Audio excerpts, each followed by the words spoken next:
ఒకప్పుడు పెళ్ళిళ్ళు అంటే సింపుల్గా చేస్తుండే, ఇప్పుడు అట్లా కాదు కదా, కాలం మారింది. లోకులు కళ్యాణం చేసుకునే తరీక కూడా మారిపోయింది. ఎవ్వరు కాళ్ళు వాళ్ళ పెళ్ళిని మర్చిపోలేని తీరులా మనందరూ మాట్లాడుకునే తీరులా చేస్తానికే ఇష్టపడుతున్నారు. ఇక అందులో ఒక్కొక్కరు ఒక్కో తీరులా వాళ్ళ క్రియేటివిటీని బత్తాయి జ్యూస్ విండినట్టే పిండి బయటకు తీస్తున్నారు.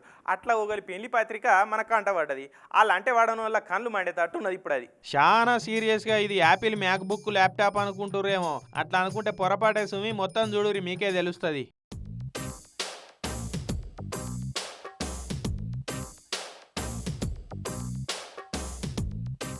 చూసిరా, పెళ్లి గ్రాండ్గా చేసుడే కాదు, పెళ్లి పత్రికలు కూడా వెరైటీగా ఉండాలనుకుంటున్నారు ఈ నడుమ పెళ్లిళ్ళు చేసుకునే యూత్. అందుకే ఒక్కోలు ఒక్కో తీరులో అలా క్రియేటివిటీని క్రీమ్ బన్ను నవిలినట్టు నవిలి బయటకు తీస్తున్నారు.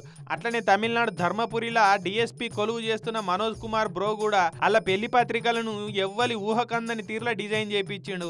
యాపిల్ సింబల్ తోటి అచ్చం మ్యాక్ బుక్ లెక్కనే ఉండే పత్రికలను ఇట్లా ప్రింట్ వేయించిండు. ఎవరైనా దూరం నుంచి చూస్తే నిజంగా మ్యాక్ బుక్కే అనుకుంటారు, అంత రియలిస్టిక్ ఉన్నది. ఇక ల్యాప్టాప్ ఓపెన్ చేస్తే వెబ్ పేజ్ ఎట్లా కనిపిస్తుంది, ఈ పత్రికను ఓపెన్ చేస్తే వెబ్ పేజ్ కనిపించినట్టు పెళ్లి డీటెయిల్స్, లొకేషన్, డేటు అంత ఇన్ఫర్మేషన్ కనిపిస్తున్నది.